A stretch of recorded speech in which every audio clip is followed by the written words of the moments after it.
Okay, we're live.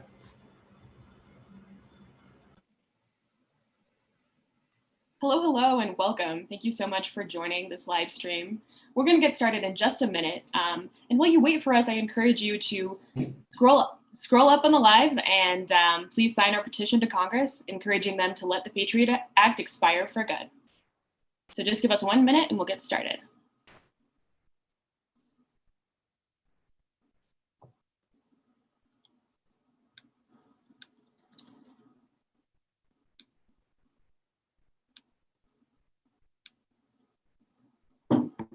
Great. So thank you so much for joining once again. Please sign our petition while you listen to this live stream. And we'll go ahead and get started now. So for decades, the government has abused the surveillance powers built into the PATRIOT Act and has spied on Muslim communities, journalists, racial justice activists, and hundreds of millions of people without a warrant. Today, March 15th, 2021, we celebrate the 1-year anniversary of the PATRIOT Act going dark by urging Congress to keep it that way. Thanks again for joining our live stream. And while you watch, I encourage you to sign our petition to Congress, urging them to let the PATRIOT Act expire for good. My name is Lucia Martinez, and I work with Free Press Action. I'm here today to talk with privacy advocates and activists about our work to stop the PATRIOT Act for good. I'm joined by Dayton Young from Fight for the Future, Sean Vitka and Tihi Hazlett from Demand Progress, and Sandra Fulton from Free Press Action. Thanks so much for joining me today. Is there anything else that you all want to add to your introductions? No, that's great. Awesome. Great. So let's get started.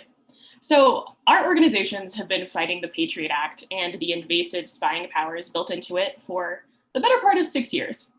1 year ago today, we won a major victory. The PATRIOT Act went dark. Can someone explain to me what's happened with the PATRIOT Act over the past year and what we mean when we say it's gone dark? Hey, yeah, thanks, Lucia. I can kind of explain what going dark means a little bit. So that means that a year ago, the PATRIOT Act sunset. So sunsets are provisions that are written into bills when Congress decides that it would be appropriate to revisit the authority or the law in question. So in Patriot, which was famously rushed through Congress, there was a sunset written in like as a compromise with folks who had concerns about giving these additional massive resources to the intelligence community. I mean, to be clear, September 11th was the biggest intelligence failure in modern American history. And the response was to give them massive resources and new authorities without any real accountability or oversight. So they wrote a sunset into it so that Congress would have to revisit it. Patriot has sunset and been, or Section 215 of the Patriot Act, which I think Sean will get to later, has sunset and been promptly reauthorized multiple times until last year, when leadership failed to force through another bad bill. That was another bad compromise that would have then reauthorized the Patriot Act and it probably written in another sunset. We worked really hard, like on the inside, like in Congress and outside to stop that from happening again. It's often considered this kind of foregone conclusion that these things will just be reauthorized. Sean and I specifically spent a lot of time on the Hill, and we literally were on the Hill 18 months or like over a year out of sunset, to the point where like Sean and I are on the Hill, we're talking to members and their staff is literally looking at us like, what are you doing here? No one is talking about this issue right now. Like it is a year out. That's just not how Congress works. But we were in there because we're like, right, but it always becomes this fire drill and everyone passes this bad bill because FBI is knocking on people's doors saying like, this is necessary to keep us safe, which is, a year out, remarkably clear that it is not. And, Sean and I were like, no, we want people in this fight. We want to have this conversation now. So we did that. And a year ago today, it's sunset, and it was a wild time. Like Sean and I are on the Hill. A pandemic is literally coming to America. Congress is trying to leave town, and with the help of some really great champions on the Hill and folks fighting like crazy off the Hill, it went dark. So that's kind of where we are. That's great. Thank you so much for that background. So you mentioned Section 215. Can you talk a little bit about what Section 215 is and how this surveillance authority and others in the Patriot Act violate people's privacy? I jump on that one if it's okay. Sadie did an excellent job there. Section 215 and two other parts of the Patriot Act basically have these 4-year life cycles that require the reauthorization that Sadie was talking about. And so whenever you've heard about like a Patriot Act reauthorization, we're really talking about these three authorities. Section 215 is the biggest, the most notorious authority among them, and arguably throughout the entire Patriot Act, and certainly one of the most notorious in terms of domestic surveillance generally. Most people became familiar with it from the Snowden revelations. The very first thing that Edward Snowden revealed was that the government had secretly convinced the FISA court to interpret Section 215 to allow for the bulk collection of call records within the United States. And so the literal first document that Snowden revealed was a court order to Verizon Business saying, you have to give us all of your customer records on a rolling basis moving forward. And it was immediately clear that this was not unique to Verizon. So this really blew the lid off of what the government had been collecting on domestic, what domestic information the government had been collecting. But there's this very intricate kind of broader perspective that's really important here. Going back to 2001, that's when the Patriot Act was passed. Immediately after 9/11, the Bush administration, actually led by John Yoo, who wrote the torture memos, if you're familiar with those, basically just rewrote the law. They rewrote FISA, and then they claimed that there was a constitutional basis for the government to collect for the purposes of the wartime that John Yoo decided we were in, not Congress, that all of this information was fair game for the government. And so there's basically a 6 to 7 year shadow boxing game going on behind the scenes, where the government just starts claiming inherent authority to collect tons of information, including bulk phone records, just like Section 215, that eventually comes out. Eventually it gets leaked to the press because senior DOJ officials realize it's illegal. But what happens is that the executive branch convinces both the FISA court and Congress to let it use Section 215 very much in the same way. And so that turns out to be the program that Snowden reveals. So very specifically, though, what 215 allows the government to do is to just say this information is relevant to a foreign intelligence investigation, and therefore the government can compel the companies that possess that information to give them to the government. No warrant, just a statement by the government that it's relevant. That is the authorization that the government says allowed for the collection of all phone records. Now that's clearly deeply, really problematic. But there's this other side of 215 as well that is basically for, it's not so much the other side of 215. 215 just covers a lot more than call records.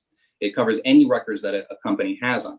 So medical records, for instance, are specifically provided for in the statute. Now, most people, I think most of the public doesn't realize that some of their members of Congress specifically said, yes, the government does not need a warrant to look at my medical information. That's a problem. That's part of the debate we were forcing and we're fairly successful in forcing. The last thing I'd flag, a class, if you will, of records, a group of business records that we now also is subject to 215 are internet browsing and search history records. And there's a really big, there's a lot of significance to those records, right? There's a huge amount of information they convey. The government itself acknowledges that some of that is the content of communication, which means it's supposed to be protected by a warrant. And most recently in December, we found that the government had actually secretly concluded that Section 215 allowed them to put a warrantless dragnet around a website. So that was something that had never been confirmed before. That's its own story, but it turns out that the government was in fact using 215 still for this very, this potentially massive amount of surveillance.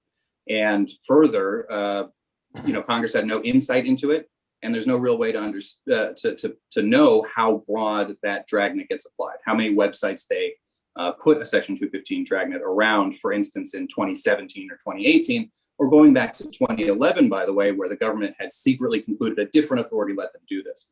So this most recent sunset is, in some respects, a byproduct of all of us, including all of the people who called their offices and made their passion known to Congress.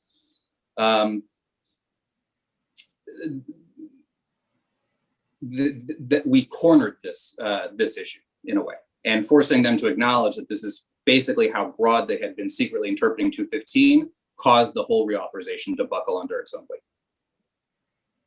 Wow.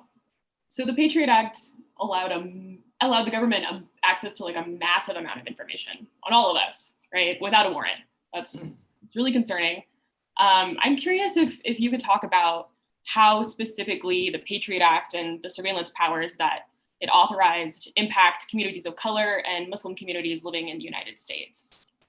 Yeah, definitely. So we know that there's been a long history in the United States of the government using surveillance power to really go after people of color, Black folks, Muslim community.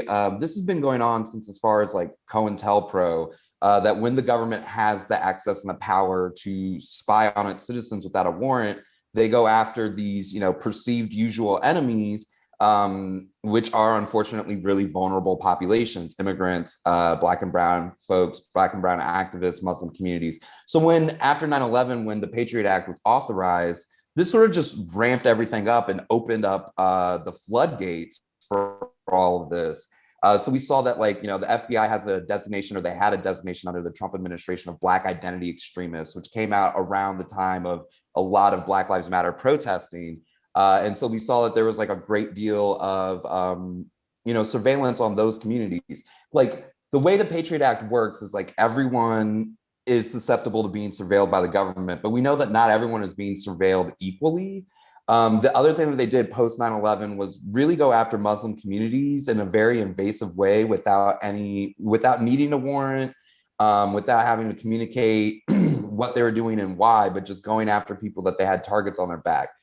We know that the government typically goes after like vulnerable communities. So like immigrants as well. I feel like you can always sort of tell the future of where US government surveillance is going to go by looking at what they do to immigrants, because it's technically illegal to spy on your own citizens. But since immigrants don't have that status, they just get to be the testing ground, unfortunately. But then it goes up the chain. So we know that they've like spied on like political dissidents, even like anti-Trump protesters. When we talk about the website Dragnet, there's like J20, which was a big, progressive lefty radical protest against Trump's inauguration. So it really goes to a lot of places, but the people who get hit the most, the sort of first and worst, as is often the case on a variety of different issues, but this is when it comes to our online life, really is Black and brown communities, Muslim communities, and immigrant communities. Yeah, let's see if I can add to that. Yeah. Yeah, thanks so much for that. That is kind of a perfect overview and kind of talking about the history of surveillance. And like you said, kind of opens the floodgates, which I think is so important to kind of just like see the trends in law enforcement, because often like these powers are all used in secret. So it can be difficult to kind of give specific examples assigned to specific legal authorities. But what we see is a clear trend in law enforcement using their authorities to spy on Black and brown people and dissidents and folks that they consider a threat to the status quo. I think kind of following 9/11 specifically, we saw the FBI create these counter-violent extremism programs. And then kind of even more notoriously, we saw the NYPD really go after Muslim communities in ways that did become public and were incredibly problematic and unconstitutional. They literally created a surveillance program that was based on the false and unconstitutional premise that Muslim religious beliefs are justification of law enforcement scrutiny. As a result, they were mapping Muslim communities, where folks lived, where folks worshipped. They would use photo and video surveillance, where they would set up cameras outside of places of worship or other gathering places to spy on folks. They had police informants to report on sermons, to provide names of people that were attending to like Muslim gatherings. Like incredibly problematic. There was one like kind of famous case where it was, I believe, a mosque in LA, where the leader of the mosque called the FBI and was like, "Hey, there's a guy here and we're worried that he's like up to no good. Like he's kind of talking to people about like engaging in like criminal behavior." It was a police informant. That was a law enforcement agent who was there. and infiltrating a mosque. Like that's just heartbreaking. They're like reporting on their own communities, and the consequences here are, it's not only a violation of our rights of freedom of religion and privacy, which are incredibly important, but the chilling effect that has on the community. They're nervous about going to worship. They've got incredibly strained relationships with law enforcement. And there's a stigma attached to their religion, that plays out in all kinds of narratives that is just incredibly problematic. But yeah, I mean, those were some of the very kind of real concrete results we saw after 9/11. And also to add on that, so it's problematic in the way that the government is sort of like laser focused on these vulnerable communities. But one of the trade-offs, one of the other costs is that they're not looking at very clear and specific threats, such as like white nationalist extremists. And if we think that like 9/11, which I agree was like an intelligence failure, one of the worst intelligence failures of the intelligence community, January 6th was not an intelligence failure. Like that was organized in public on the internet in front of everyone. It's the specific fact that the intelligence community, that law enforcement communities, that our government just really doesn't take that threat seriously. We have a perceived threat of the other, of people of color, of immigrants, of people like Muslims and other religious faiths, that they're somehow the danger, when the danger is clear and present in front of us, but is often not recognized. I wanted to just add something. I think +1 to everything Sandy and T just said. I think that was great. There's I think a useful part as well to flag here, which is that Section 215. Once we're in the intelligence surveillance context, let me put it this way: for the government, a successful use of Section 215 does not ever involve the public knowing about it. And there are two very clear examples of that I think are worth keeping in mind as we expect fights around this to continue in 2021. One is that we have this major issue where it's very clear that evidence is not being communicated. Defendants who are being charged with a crime and evidence from these authorities is being used against them. It's clear that the defendants are not being given access or notice about those in an adequate way.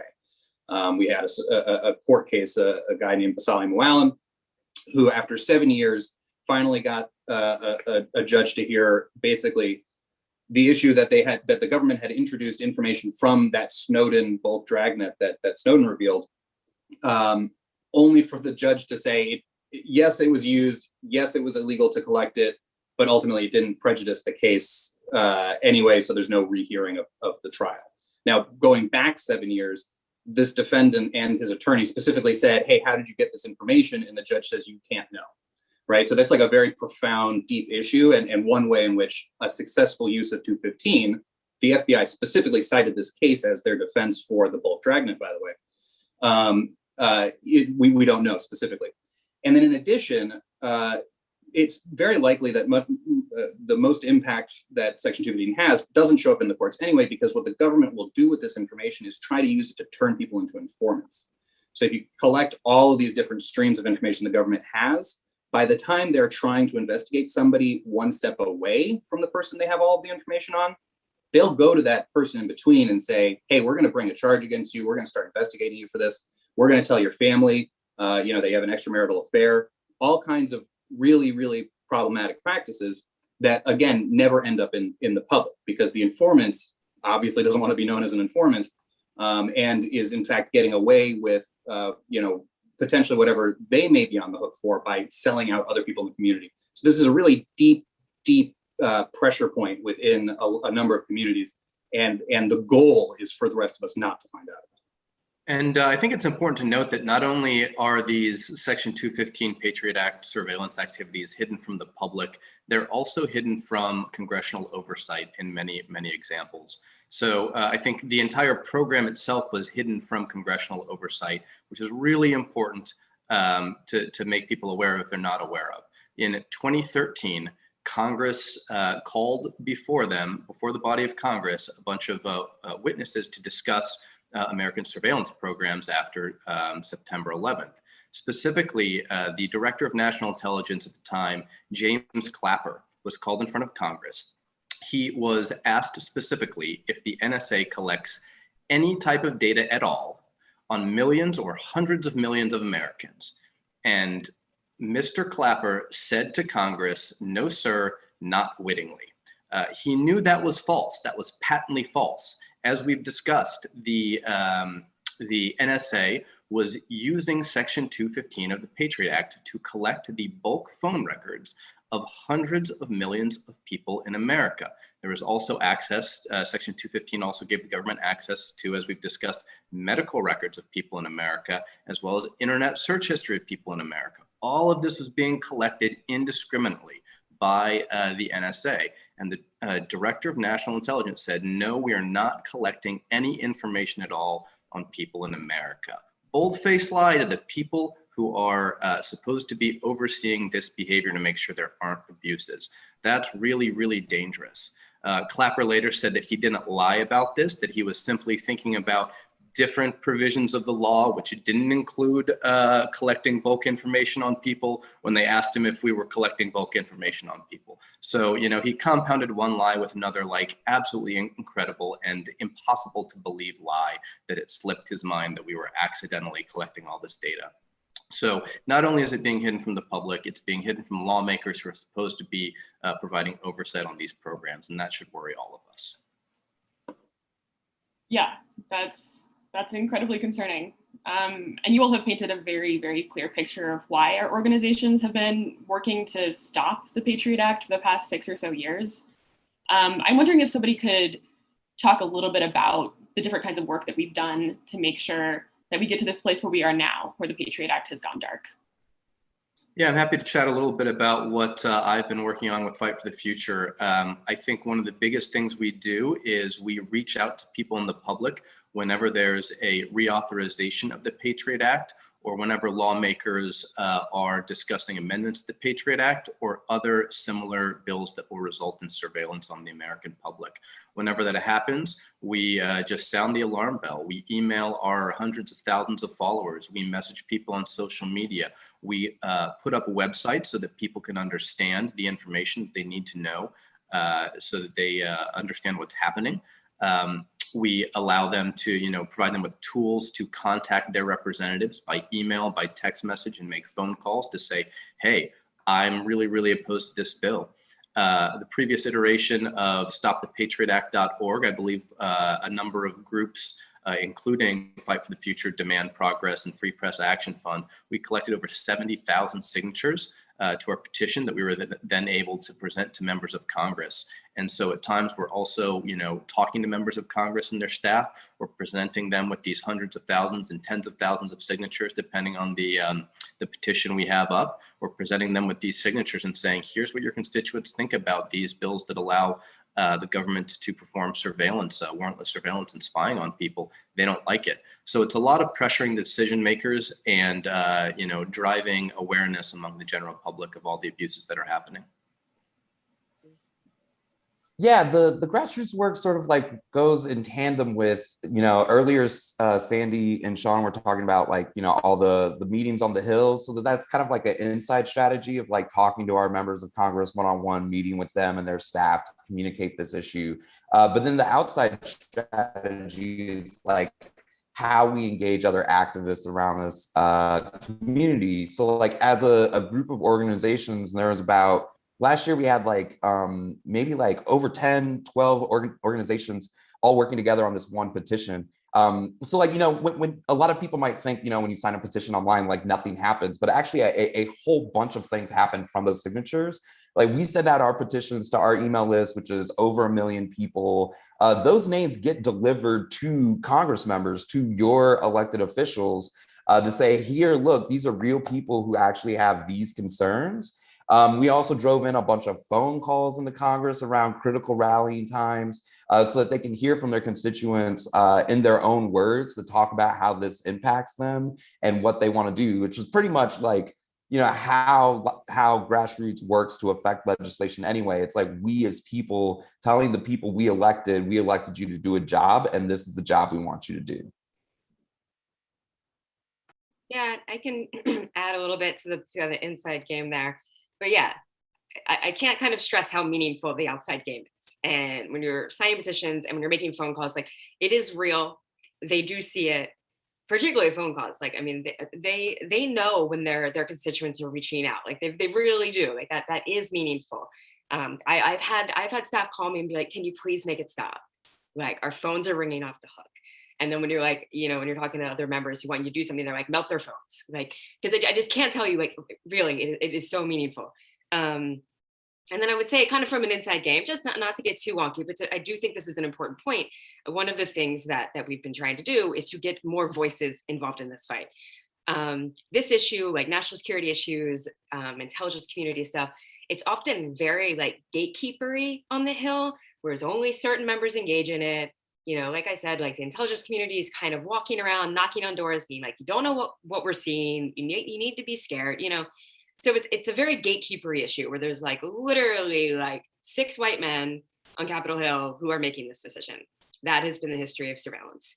I would say that this fight has been different. I think that is because of kind of some of the changes in the demographics of Congress, but we've also very deliberately been reaching out to those folks who represent the communities that are being spied on.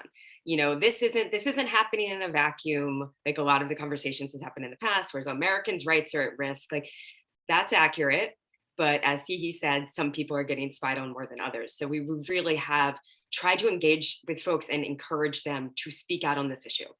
You know, I think we had the entire squad vote against a budget bill, which are usually like must-pass bills, because the Patriot Act reauthorization was included in that. We have folks like Representative Tlaib and Ilhan Omar have become huge champions on this issue and really talking about these communities that are at risk. And that has changed the dynamic. And, you know, it's kind of easier when you have somebody like, you know, an outspoken bigot like Donald Trump in the White House.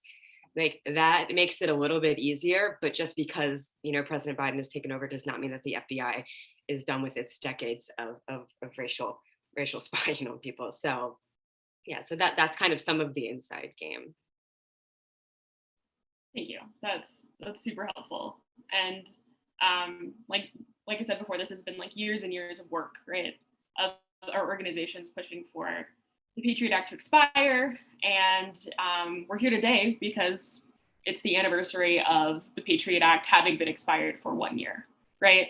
And so I'm wondering if you could talk a little bit about, you know, a little bit more about how we got to this place where the Patriot Act was allowed to expire for this long. And, you know, I know that we're all a little bit worried that things might change in the next year on the Hill. So. I'll take first whack. Sandy, please feel free to add. That was a perfect setup for this question, coming from the previous question. It is very important to me, as somebody who's a Hill critter like Sandy, it's just really important that I use this chance to like thank anybody who called their member. Because as Sandy said, the connective tissue here is very real. It's very clear to somebody who's on the other side. I know it isn't clear at all to somebody who sends a call or who calls or sends an email. But to build from where Sandy left, you know, we spent a lot of time early in this fight, before a lot of people were even having it, trying to find members who just had a powerful voice, who represented impacted communities, to inform the debate, to take the control away from, you know, as Sandy said, the gatekeepers. And there are a variety of tangible ways that happened. But the basis, the onus for it, the reason why a member might jump into this fight is ultimately because they see that it's important to their constituents. And so whether it's your best friend hearing it or the biggest obstacle in the world, every call moves that needle in the right direction. And so how do we get here? To answer that more specifically, going back to early 2019, back then, Section 215 and the 2 other provisions of the Patriot Act were supposed to sunset on December 15th, 2019. Then it got kicked out 9 months because leadership said, well, we haven't dealt with this yet, so we're just going to buy another 3 months for free. That's the thing that the squad used to put pressure on the situation and said, no, AOC, actually, Dayton, I think in response to one of Evan Greer, your boss's tweets, Evan highlighted this. AOC responded, that's going to be a no from me, Doc. Absolutely right. Don't stick Patriot Act reauthorizations into must-pass spending bills. And you can go back years and they got away with that. This time, the pushback was strong enough where after that 3 months went up, right, and they knew they didn't have the squads vote, and there had been increasing pressure from that point, March 15th comes around, they can't do it. We end up being able to hold a filibuster in the Senate against Mitch McConnell to say, we are just not letting this through, not us, but our champions on the Hill, people like Senators Leahy and Wyden, for instance. They say, we're just not letting this through until you give us a vote on privacy reform that matters. And if you go back to that kind of broader perspective that I hinted at earlier, starting in 2001, this stuff is a huge issue. Starting in 2001 and before, the government is lying to Congress about what they're doing. It takes just a long time to build that pressure in Congress. By the time we are Mitch McConnell's biggest problem with getting this bill through, we are able to hold a filibuster, and that in turn gives us the leverage to get votes. And we got 3 amendment votes on big reforms out of that. We blew McConnell out of the water on one of them, getting 77 votes, which is actually the worst defeat I've seen McConnell face, to be honest. And then we got 59 votes, which is almost a supermajority of the Senate, but 1 vote shy. We had 59 votes in favor of a prohibition on using these authorities for internet searches and browsing history, which is a very direct thing that I think all of us can appreciate in the age of COVID. We just don't want the government getting this stuff without a warrant. Those are the things we force votes on by bringing the sunset. What's really fascinating, and this is a little bit inside baseball, and I'll hand it off to Sandy after this to add anything. What happens after we get those amendment votes, they get scheduled basically for the end of May. And so March 15th happens, sunset occurs, and the Senate moves what's called a clean reauthorization, basically just a short-term thing to keep the authorities alive while the votes happen. And that passes, mostly because our champions have their votes. They've gotten something in exchange for letting this reauthorization through, worth it for whatever it's worth. But then the House decides not to move it and decides to basically punish McConnell. There's a quote very much to this effect from Speaker Pelosi's office, to punish McConnell for going easy on reformers like Patrick Leahy and Ron Wyden. She decides not to move the reauthorization at all. So that kicks off actually this prolonged sunset. They've never been able to bring it back since then. And a big part of it is because Speaker Pelosi on the House side said, we're keeping it sunset as a way to punish reformers. Never forget that. And on the other side, in the Senate, Burr and McConnell basically said the same thing. Burr said verbatim, I'll let us go dark rather than allow votes on amendments. We have that video, right? That's just on video on C-SPAN. So these really problematically aggressive surveillance hawks really owned this sunset from the start. And all we have to do is say, we're not letting something through without, real reform. And that's what we're going to do. Yeah, and I don't think I have too much to add to that, Sean, except for, I think that just kind of further demonstrates, again, like these people that are in charge, leadership saying reformers are going to be punished. McConnell's like, whoever's saying we go dark first, Burr saying we'll go dark first. I think that just demonstrates the kind of gatekeeper problem that we were talking about. And to be clear, when I said that like this is in the hands of a handful of white men, some of them have been great privacy champions too. Like they have helped us as well. But what changed the dynamic this time was having other people engaged in that fight and representing the communities who you can put a face to the harm. That is incredibly important. So I think that is what changed this time, and it was great. And it's difficult now for them to come back, kind of a year later, and say they need this back. That it's essential for national security. As he said earlier, and I think we'll probably get to, they in fact have all the powers they need. They have endless resources. They're not using them to go after the very real threat of something like a violent white supremacy.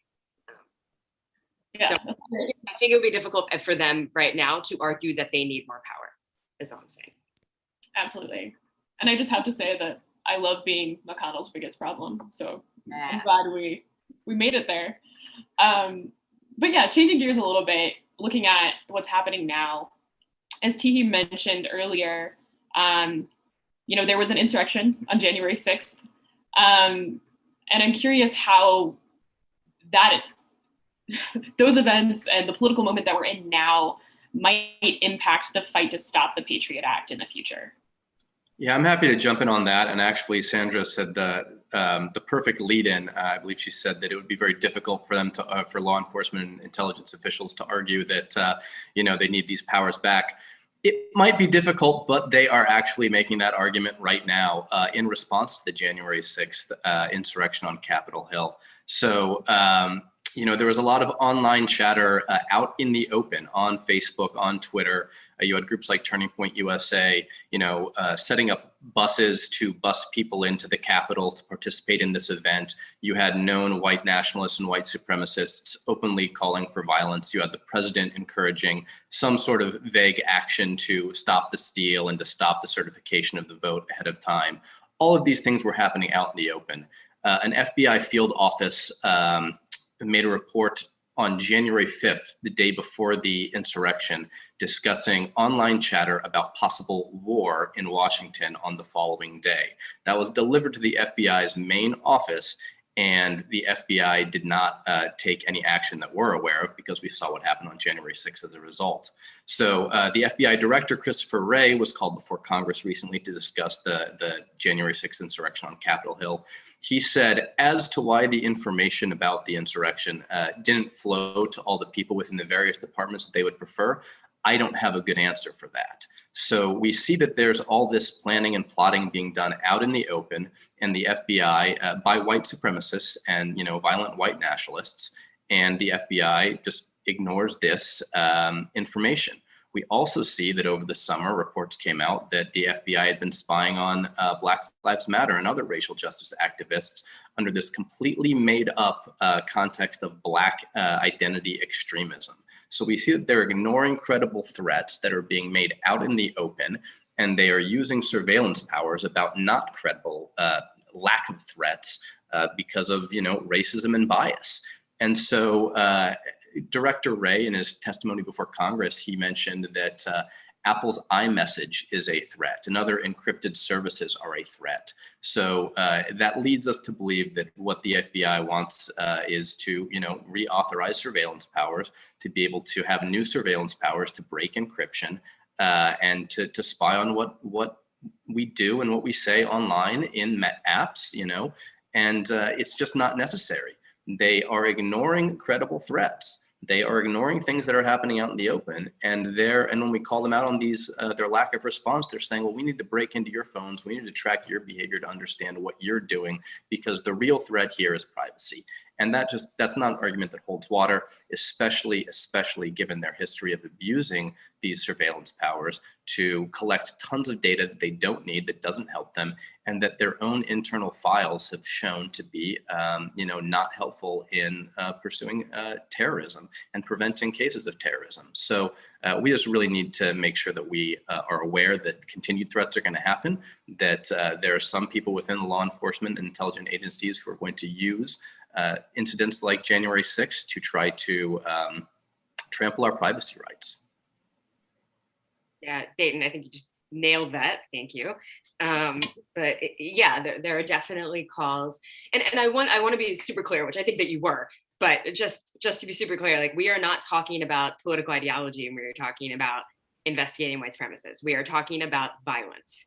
We are talking about criminal behavior. This is not a First Amendment issue, and that is the difference. They are, they are investigating the First Amendment rights of racial justice protesters. Thank you very much on that. Yeah.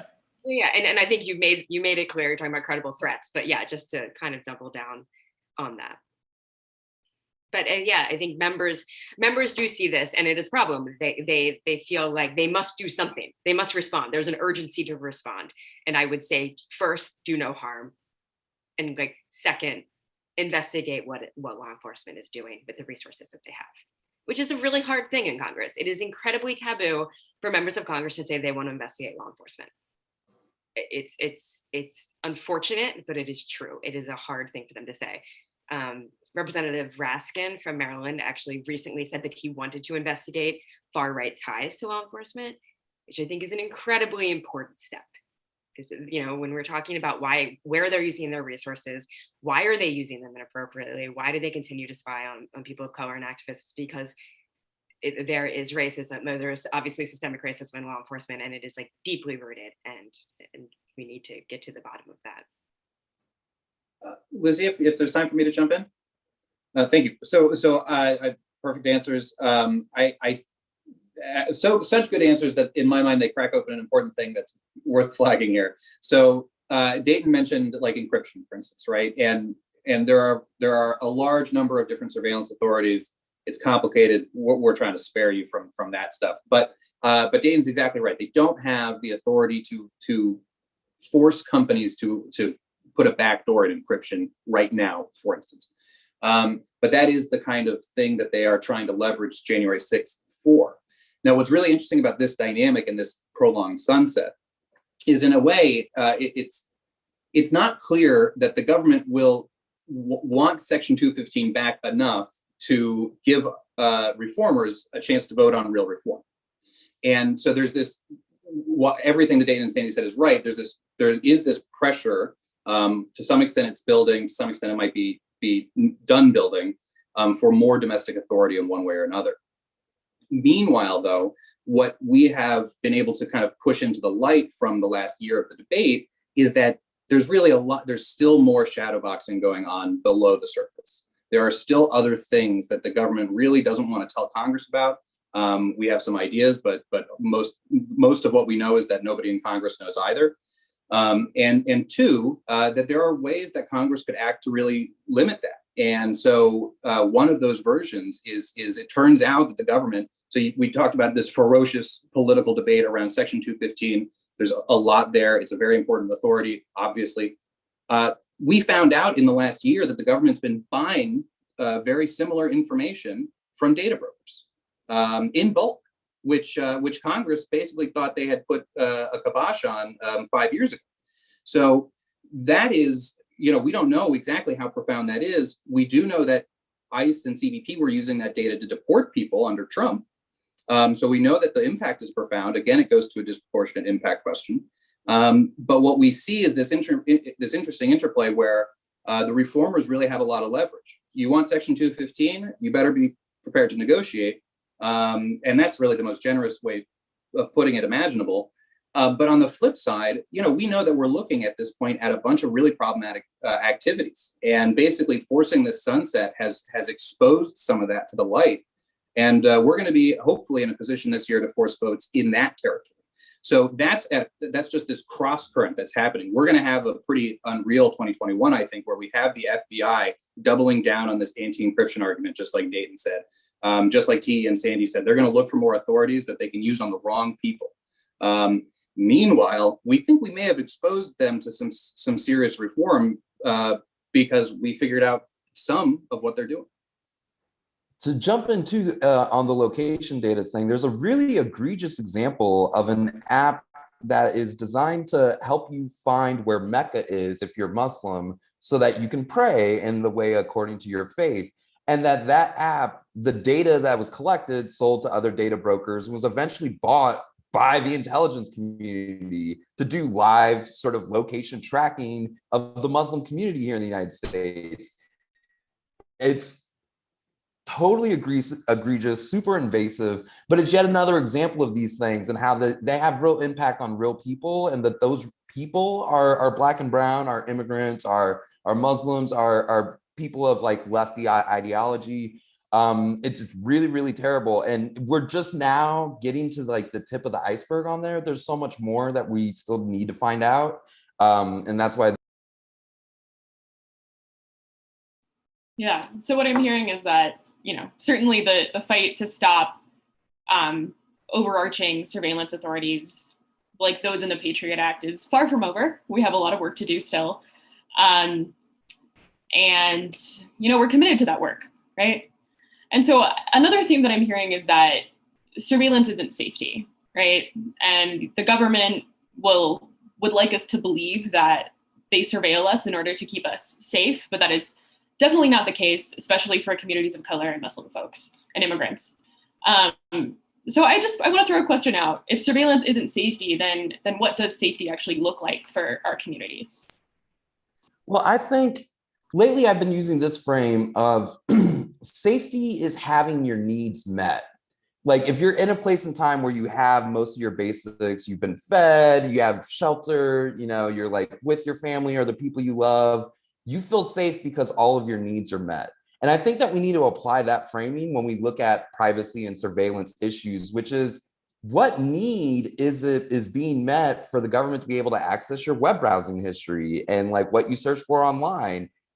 That's not meeting the need for you as an internet user. It's meeting the need of the government and their sort of like insane paranoid push to like own all the data about everybody. But for us as constituents, for us as voters, taxpayers, it really doesn't serve a purpose, this surveillance.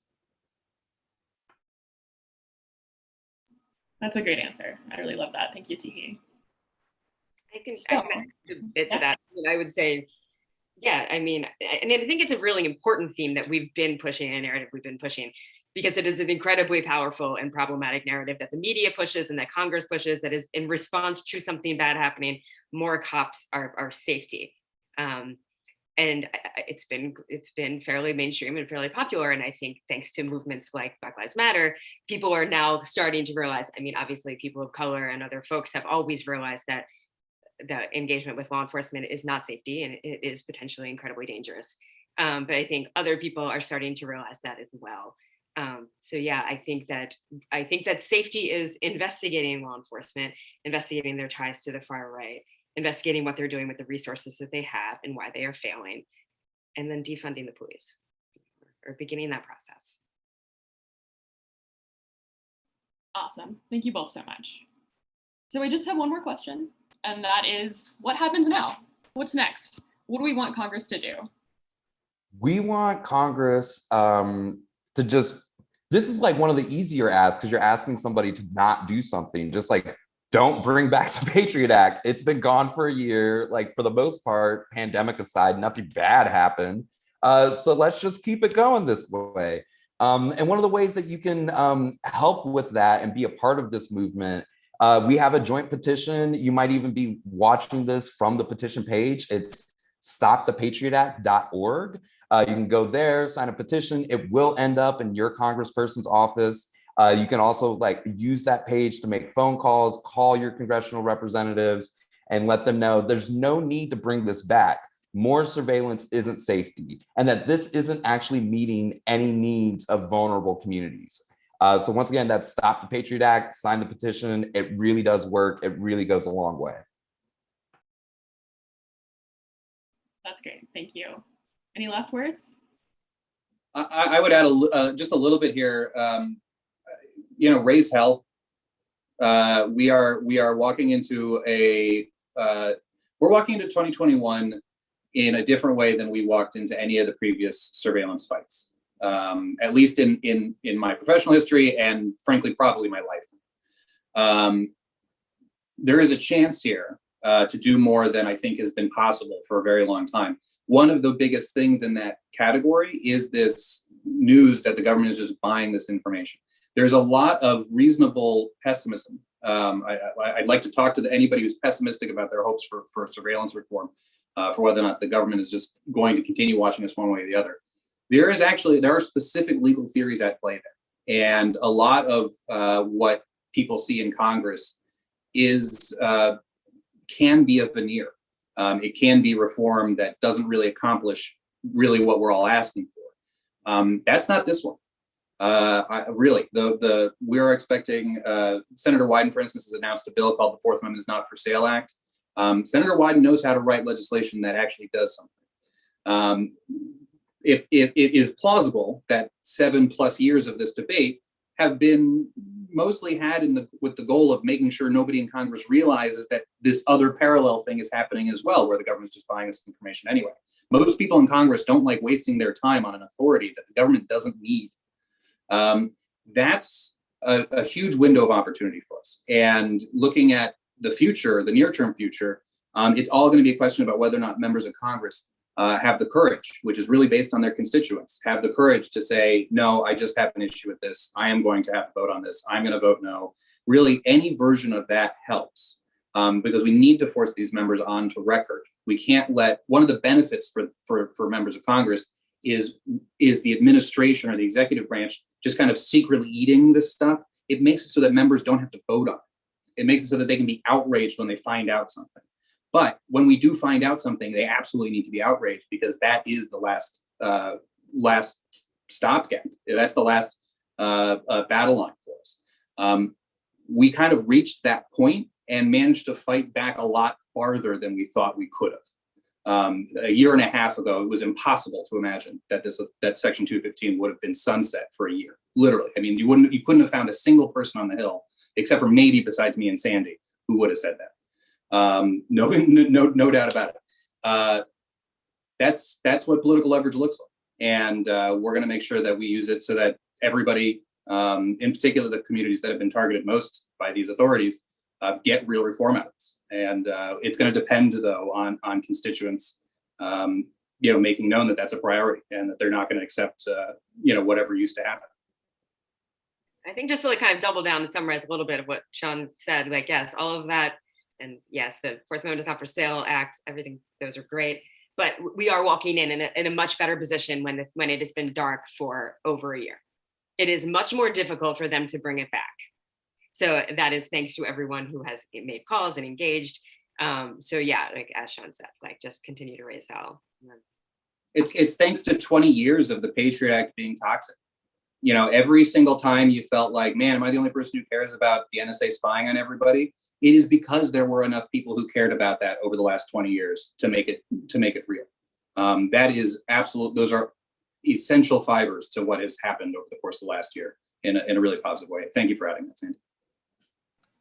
Change in Washington starts in your communities. It starts in your voting districts. So sign the petition at stopthepatriotact.org. Call your lawmakers. Keep making noise. Let people know how important this is to you. Yes, thank you so much. Thank you all for joining me today. Thank you so much to Fight for the Future for setting up the technical end of this. And thank you to everyone who is watching this, who has made phone calls, who signed our petitions in the past. This fight isn't over, but we're in a really, really good place right now, and that's thanks to you. And please keep an eye out for more action alerts about how to protect your privacy from Fight for the Future, Free Press Action, and Demand Progress. We'll be in touch. Thank you. Thanks, everyone.